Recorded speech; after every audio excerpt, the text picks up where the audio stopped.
Muchas gracias, señora presidenta, señor Cabrera, señorías. Agradecer las aportaciones en primer lugar de todos los portavoces que han intervenido. Yo voy a intentar terminar un poco de las conclusiones. En primer lugar, quiero agradecer en la tribuna a todas las organizaciones agrarias de Canarias que fueron. Tuvimos varias reuniones antes de ir a esta conferencia, donde la postura del Gobierno de Canarias fue una postura acordada y los puntos que se llevaron, que fue los que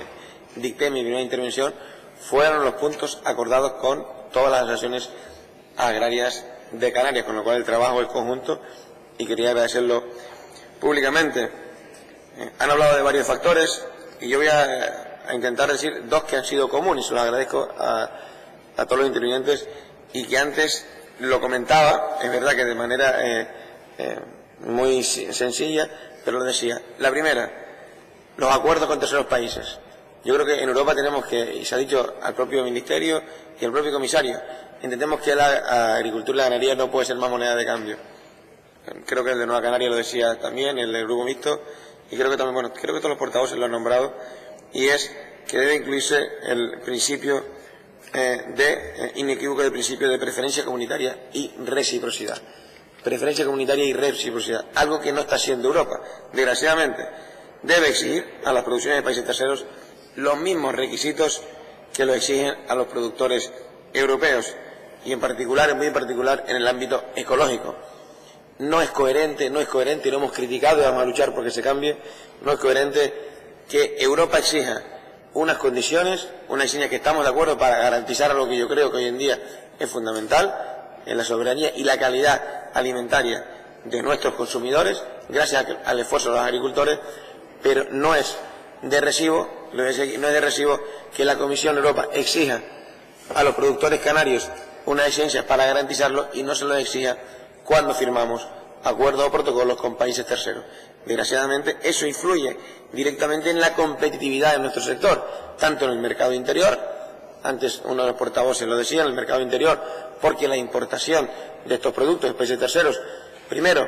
yo lo diría, a una responsabilidad sanitaria, seguridad sanitaria, porque no tienen, todos los consumidores no tienen la garantía de la exigencia europea, porque tienen la garantía de la exigencia del país tercero. No les exigimos que tengan nuestra garantía. Y segundo, porque evidentemente la competencia desleal. Es verdad que el comisario Filogan hablaba de políticas medioambientales, pero desgraciadamente estos acuerdos con estos terceros países ni hacen políticas de respeto al medio ambiente y tampoco a la seguridad salarial y el respeto al seguro de las personas, puesto que estamos acordando con países, digamos los países andinos, los países cercanos en África, digamos el plátano o el tomate o el pepino que antes lo comentaban, estamos llegando a acuerdos desde Europa, desgraciadamente con sueldos muy bajos, casi en precario, podríamos hablar incluso de casi a la esclavitud, utilización de recursos hídricos exagerados. Para ponerle un ejemplo, se utiliza en Marruecos para la producción de tomates, se utiliza 50 veces más agua que lo que se utiliza en Canarias. Entonces, Europa está propiciando, desgraciadamente, acuerdos con esos países que evidentemente no podemos ser competitivos. En esa parte estoy de acuerdo con ustedes, es una de las exigencias que hemos planteado a la Comisión y le hemos exigido al propio comisario y al Ministerio que así lo exijan, que la Comisión no puede seguir teniendo acuerdos con terceros países sin que esté incluido la RUP, porque aparte en el 32.4 del reglamento del POSEI dice claramente que las regiones ultraperiféricas tendrán que estar presentes en todos aquellos acuerdos que de alguna manera incidan en las políticas agrarias de la zona RUP, y todos estos acuerdos que está haciendo la Unión Europea inciden directamente en el sector primario canario. El segundo tema que todos han hablado y también lo hemos hablado y exigido es una transparencia, seguridad jurídica y la ley de la cadena alimentaria para evitar que las grandes empresas, antes lo comentaba el portavoz Cabrera cuando terminaba con esa intervención, las grandes empresas y los grandes monopolios hagan uso abusivo de la poca transparencia, de no existir una ley de la cadena alimentaria y hagan uso abusivo, abusando, como decía al principio, que el consumidor pague 3 y 4 veces más por un producto de lo que se le paga al productor, con lo cual el beneficio se queda en esa intermediación, en esa cadena y no va directamente al productor, con lo cual cadenas mucho más cortas, sistema de venta directa, de comercialización directa desde el campo a la mesa, producto más fresco y más de calidad es por lo que apostamos en esta política. Una agricultura, ya lo han dicho, mucho más sostenible, evidentemente, la portavoz de Podemos lo decía, también la portavoz del PSOE, mucho más social y potenciar las estructuras asociativas, porque lo que es evidente es que la capacidad de nuestras explotaciones para tener muchas explotaciones, pero para poder después suministrar al mercado, y poder suministrarlo tenemos que asociarnos para ser garantes de un suministro mayor al mercado. Es evidente, y así lo hemos reclamado, tenemos que seguir manteniendo el POSEI. Canarias no puede permitirse que nos engloben en la política agraria común. Eso sí tenemos que decir que sí lo hemos incorporado en las conclusiones de esta conferencia, por eso lo decía el propio comisario y la propia ministra, y las 17 comunidades autónomas han entendido que Canarias tiene que tener un sistema diferenciado y diferente, que es el POSEI, y lo que tenemos es que modular ese POSEI para adaptarlo a los sistemas productivos de Canarias. Aquí se decía lo del Brexit, es verdad que es una realidad, pero entendemos y volvemos a decir que si hay unas estructuras frágiles dentro de la PAC, son las estructuras de las regiones ultraperiféricas, con lo cual entendemos que no solo vamos a exigir que se mantenga la ficha financiera post-2020 del POSEI, sino incluso vamos a solicitar que se amplíe porque, como dije al principio y vuelvo a repetir, la ayuda no cubre los sobrecostes de las regiones ultraperiféricas para nuestros productores. Han hablado, y vuelvo a reiterar, fundamental relevo generacional y la igualdad en el sector primario, el papel de la mujer.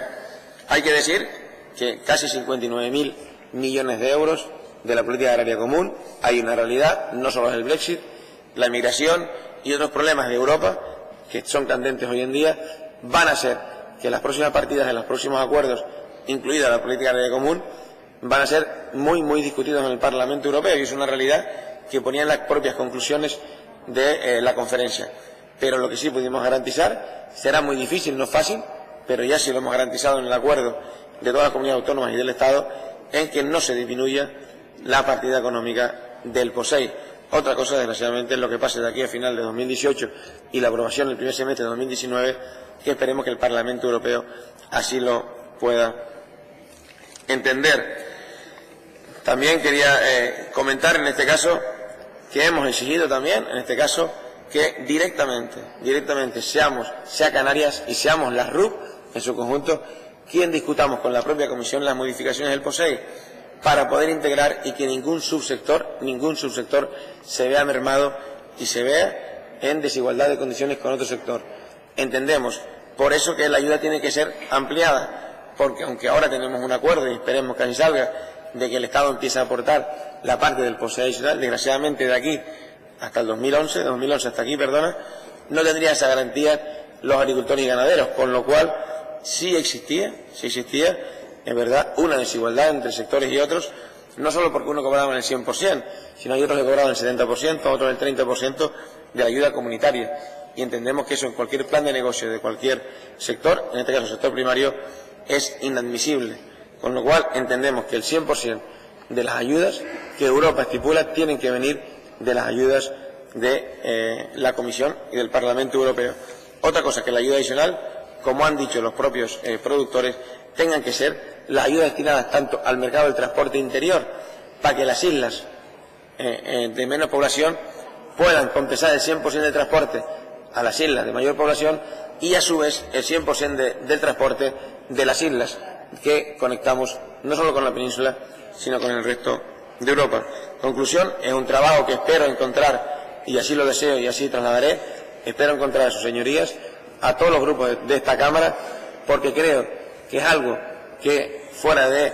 posiciones políticas, debemos ponernos de acuerdo para conseguir que la futura PAC post-2020, que aunque es 2020 se aprobará en esta legislatura, estemos todos en una posición común y luchemos para mantener un sistema específico de Canarias, que es el POSEI, mantener la ficha y poder aumentarla por el bien de nuestro sector primario. Muchas gracias. Muchas gracias, señor consejero. Señorías, hemos finalizado las comparecencias.